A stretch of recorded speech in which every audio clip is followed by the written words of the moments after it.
Olá pessoal, sejam todos bem-vindos ao meu canal. Sou o professor Bruno Mendes. Estou aqui hoje para trazer um assunto muito importante que envolve o cumprimento de pena privativa de liberdade, que é a obrigatoriedade ou não do trabalho para a pessoa presa, ou seja, para aqueles indivíduos que cumprem pena privativa de liberdade nos estabelecimentos penais brasileiros. Será que a pessoa presa pode ser obrigada a trabalhar, seja dentro ou fora dos estabelecimentos penais? Então veremos esse assunto que é extremamente relevante quando falamos em sistema penitenciário e cumprimento de pena privativa de liberdade por parte de presos no Brasil, e também é uma questão levantada por políticos atualmente e que envolve aí uma certa polêmica na sociedade. A sociedade, claro, quer ver os presos trabalhando e custeando sua manutenção no sistema penitenciário durante o cumprimento da pena. Mas hoje veremos se isso de fato é ou não possível em nosso ordenamento jurídico, tá? Então na tela aí, será que pode a pessoa presa ser obrigada a trabalhar no Brasil? Veremos o que diz o artigo 31 da Lei 7.210 de 1984, que é a nossa Lei de Execução Penal, a LEP.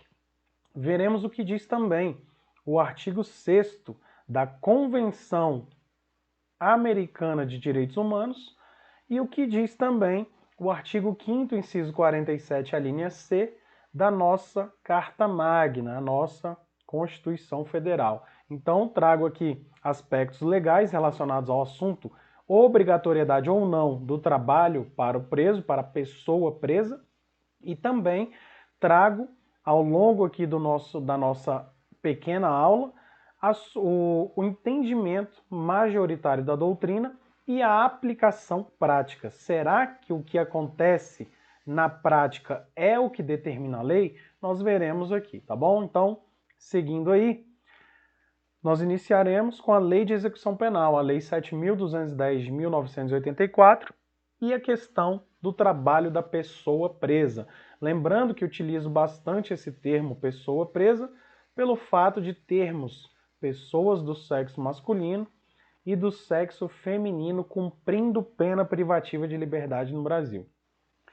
Pessoal, já no artigo 31 da LEP, nossa lei 7.210 de 1984, nós temos que o condenado à pena privativa de liberdade está obrigado ao trabalho, na medida de suas aptidões e capacidade. Então aqui já de cara alguns detalhes importantes. A lei fala no artigo 31 que o condenado à pena privativa de liberdade está obrigado ao trabalho. O condenado é aquela pessoa que já sofreu uma sentença penal condenatória transitada em julgado, ou seja, que não cabe mais recurso. Este é o preso condenado, o preso sentenciado. Temos, em regra, dois tipos de presos no Brasil: presos provisórios e presos condenados. O preso provisório é aquele que está cumprindo uma pena privativa de liberdade através de uma decisão criminal. É aquele que não foi ainda sentenciado, aquele que não sofreu uma sentença penal condenatória transitada em julgado, tá certo? Então, muito importante fazermos logo de cara essa diferenciação entre preso provisório e preso condenado. A lei fala que em preso condenado é aquele sentenciado. Ela diz que ele está obrigado ao trabalho, tá? Logo, até mesmo por exclusão, nós percebemos que a figura do preso provisório não está aqui no artigo 31 da LEP, ou seja, o preso provisório, segundo o artigo 31 da Lei 7.210 de 1984, a LEP, não está obrigado ao trabalho, mas tão somente o condenado, o preso condenado é que está obrigado ao trabalho, beleza? E aí, esse trabalho também é muito importante destacar, que é o trabalho interno, tá? O trabalho externo, ele é disciplinado lá no artigo 36 da LEP e não traz, a LEP não traz de forma obrigatória o trabalho externo, tá? Então também temos essa diferença em relação ao trabalho propriamente dito. Trabalho interno, segundo o artigo 31 da LEP, é obrigatório para o preso condenado. Já para o preso condenado também, o trabalho externo não se faz obrigatório, tá? Então, muita atenção nesses pontos aqui, artigo 31 e artigo 36 da Lei de Execução Penal. E aí, pessoal, seguindo, nós temos a Convenção Americana sobre Direitos Humanos e o trabalho da pessoa presa. O artigo 6º da Convenção Americana sobre Direitos Humanos, no item 2, ele diz: ninguém deve ser constrangido a executar trabalho forçado ou obrigatório. Olha aqui. Então, lá no artigo 6º da Convenção Americana sobre Direitos Humanos, nós já temos aqui essa informação. Ninguém deve ser constrangido a executar trabalho forçado ou obrigatório. Só que, na sequência, no artigo 6º também, mas no item 6.3, no item 3 do artigo 6º, ele diz que não constituem trabalhos forçados, não constituem trabalhos forçados ou obrigatórios. E aí traz aqui para nós a letra A, que diz: os trabalhos ou serviços normalmente exigidos de pessoa reclusa, ou seja, pessoa presa, em cumprimento de sentença ou resolução formal expedida pela autoridade judiciária competente. Então, não constitui uma forma de trabalho forçado ou obrigatório, segundo o artigo 6º, item 3, a linha A da Convenção Americana sobre Direitos Humanos. Tá? Então, esse tipo de trabalho, aquele que é determinado em sentença ou em decisão criminal por autoridade judiciária competente e exercido pelo preso ou sobre o preso, né, de forma obrigatória, forçada, não constitui trabalho forçado, tá? Então, muito importante também nós sabermos aqui diferenciar essas questões trazidas na Convenção Americana sobre Direitos Humanos, beleza? E aí na tela, seguindo, nós temos, como falei, 3 entendimentos: a LEP, a Convenção Americana sobre Direitos Humanos, e a nossa Constituição Federal, que é exatamente o que veremos agora. A nossa CF, lá no artigo 5º, inciso 47, a linha C, ela diz: não haverá penas. Dentre outras que estão lá elencadas em alíneas, temos a linha C, ou letra C, que diz: não haverá penas de trabalhos forçados, tá? Então, ó, a nossa Carta Magna, ela é soberana, ela possui um grau mais elevado em relação a outras legislações que são consideradas infraconstitucionais e também é soberana em relação à legislação internacional naquilo que lhe é contrário. Tá? Então, o que vale para nós brasileiros é o que está previsto na Carta Magna, na Constituição Federal de 1988. E aí, visto essas 3 legislações, nós temos, tá, primeiramente, que saber que a Constituição está num patamar mais elevado, né? E aí nós temos o entendimento doutrinário, que entra para percebermos aí as diferenças justamente nesse ponto em relação ao trabalho do preso trazidos tanto na Constituição Federal quanto na Convenção Americana sobre Direitos Humanos e também na Lei de Execução Penal, tá? A nossa Constituição, pessoal, foi promulgada no ano de 1988. A nossa Lei de Execução Penal, Lei número 7.210 de 1984, ela foi promulgada 4 anos antes da Constituição Federal. E aqui o entendimento doutrinário que prevalece é o seguinte: se a LEP é de 1984 e a nossa Carta Magna foi promulgada em 1988, 4 anos após a promulgação da LEP, aquilo que estiver em contrariedade com o texto da Constituição Federal de 1988 deve ser considerado não recepcionado. Ou seja, qualquer dispositivo de lei que seja contrário ao artigo 5º, inciso 47, letra C, deve ser considerado como não recepcionado pela Constituição Federal. E isso, como falei agora há pouco, pelo fato da Constituição ser superior, ser soberana em relação às demais leis em nosso ordenamento jurídico. Então, o que vale de fato é o que está previsto no texto constitucional. A Constituição veda a pena de trabalhos forçados ou trabalhos obrigatórios, tá certo? Então, mesmo diante do que diz o artigo 31 da Lei de Execução Penal, nossa Constituição prevalece e, por isso, na prática também, o preso não é obrigado ao trabalho. Não há como se impor, se obrigar que o preso trabalhe no sistema penitenciário durante o cumprimento da pena, pelo fato da Constituição Federal de 88 vedar a aplicação de penas de trabalhos forçados. A LEP traz em seu artigo 31 a obrigatoriedade do trabalho para o preso já condenado, porém a LEP é de 1984. Nossa Constituição foi promulgada 4 anos após a LEP, tá certo? Então, o entendimento doutrinário que prevalece é de que o artigo 31 da Lei de Execução Penal, anterior à Constituição Federal de 88, não foi recepcionado.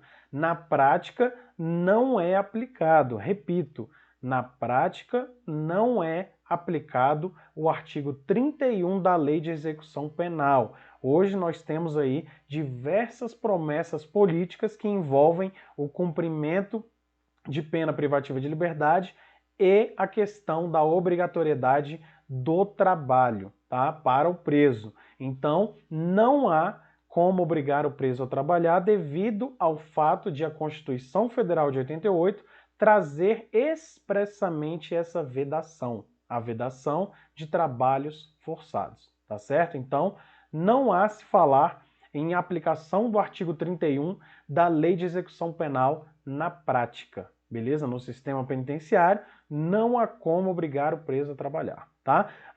Lembrando que o artigo 31 da LEP não foi revogado, ele continua lá no texto original de 1984, porém não tem aplicação prática, beleza? Então, seguindo aí, nós temos a privatização dos presídios, que é outro assunto polêmico, outra questão que vem sendo colocada aí por políticos. A privatização, pessoal, do sistema penitenciário já ocorreu em alguns estados da federação, tá? Em alguns presídios, em alguns estabelecimentos penais. De fato, nós sabemos que a manutenção é bem melhor no âmbito do setor privado. Tá? A manutenção que eu digo em relação às questões físicas das instalações, uma troca de lâmpada, a limpeza e todos os outros pontos, né, que envolvem aí esses setores administrativos e a manutenção do funcionamento daquele determinado órgão, tá? Ou entidade. Então, nós temos aí, por exemplo, quando queima uma lâmpada no sistema penitenciário, demoram lá 1 semana, 2, 3 para trocar uma lâmpada.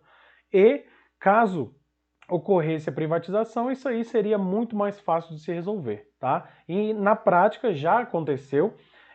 Não sei se acontece em algum estado ainda da federação, mas creio que não, tá? Mas já aconteceu, por exemplo, no estado do Espírito Santo, de termos lá a administração privatizada, tá? Então a administração do presídio era privatizada e essas questões que são relacionadas à manutenção, ao funcionamento, elas eram com certeza bem melhores do que quando o setor público, a administração penitenciária, ela administrava esse presídio, tá? E aí nós temos a questão da privatização como um ponto positivo, esse que falei, mas temos outros vários pontos negativos, tá? Dentre eles, favorece demais a corrupção, tá? Favorece também crimes contra a própria administração pública e favorece também a prática da tortura contra presos, tá? Já tivemos aí históricos de presídios que eram terceirizados ou privatizados, que essas empresas colocavam inclusive seguranças privadas, de empresas privadas, né, para exercer lá as funções de carceragem. O STF mesmo já proibiu esse tipo de atuação privatizada em relação à atividade fim, que é a atribuição hoje do policial penal. Porém, na prática, já existiu segurança privada em atividade de carceragem, o que é vedado pelo próprio Supremo Tribunal Federal. Tá? Isso porque não possuem o poder de polícia, como possuem os policiais penais, por exemplo. Tá certo? Então, a atividade de carceragem, de escolta de presos e outras relacionadas à ordens emanadas devem ser realizadas por agentes estatais, ou seja, agentes públicos, preferencialmente concursados, policiais penais, porque nós sabemos também que existe um grave problema que é a questão das contratações temporárias no sistema penitenciário. São pessoas contratadas que exercem a função pública de manutenção da ordem da segurança nos estabelecimentos penais, assim como os policiais penais. Porém, não são considerados servidores públicos, são servidores temporários, tá? Que passaram ali por um pequeno processo seletivo e exercem essas funções lá. E não têm cargo público, exercem função sem cargo público, diferentemente dos policiais penais, que possuem o cargo, né, são investidos em cargo público e possuem lá suas funções, suas atribuições legais, beleza? E aí, essa questão causa também a privatização uma enorme desvalorização para a categoria de policiais penais, que sem dúvida alguma é a categoria que mais sofre na administração pública, as mazelas do próprio Estado. Então, além desses pontos negativos que falei, existem outros, tá?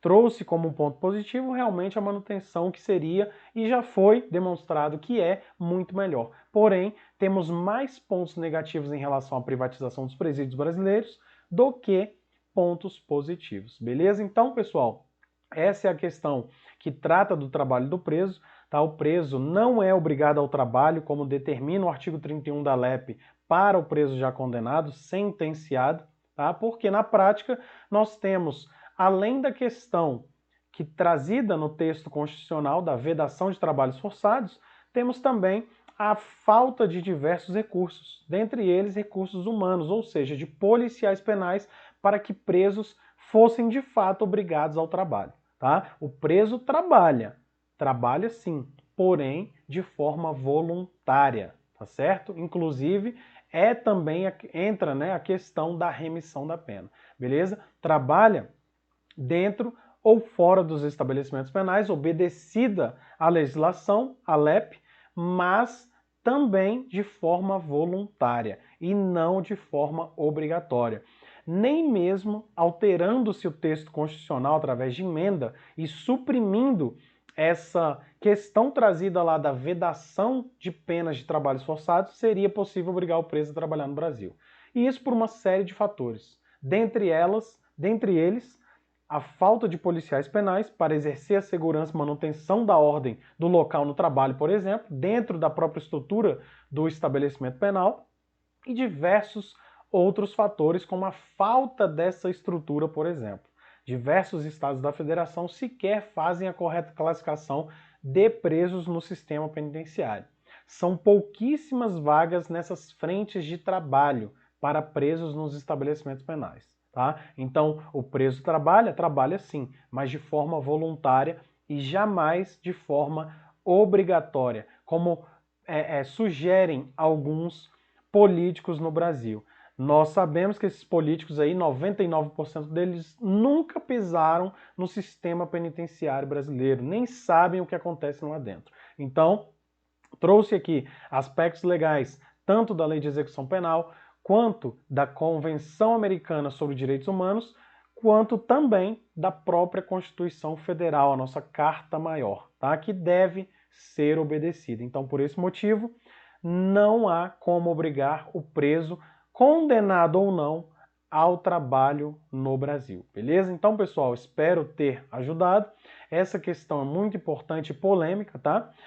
Principalmente no meio social, mas, de fato, o que funciona na prática é que não há como obrigar o preso a trabalhar devido à vedação trazida no artigo 5º, inciso 47, a linha C da Constituição Federal. Para muitos doutrinadores, inclusive, representam também os direitos e garantias fundamentais, cláusula pétrea, ou seja, não poderá ser suprimida, beleza? Então, pessoal, fico por aqui, coloco-me à disposição para dúvidas. Meu Instagram é @BrunoC_Paz_Mendes. Lá trago assuntos relacionados ao sistema penitenciário brasileiro, à segurança pública em geral, tá? E espero que vocês me sigam lá no Instagram, acionem aqui o sininho para obter informações sobre mais publicações aqui no meu canal do YouTube e lembrem-se de curtir o vídeo para que possamos espalhar informações verdadeiras e informações técnicas sobre o sistema penitenciário. Nós temos aí uma série de políticos, uma série de pessoas na sociedade que não conhecem o sistema penitenciário, mas que insistem em falar sobre esse assunto, tá? Então, fico por aqui e até uma próxima. Obrigado.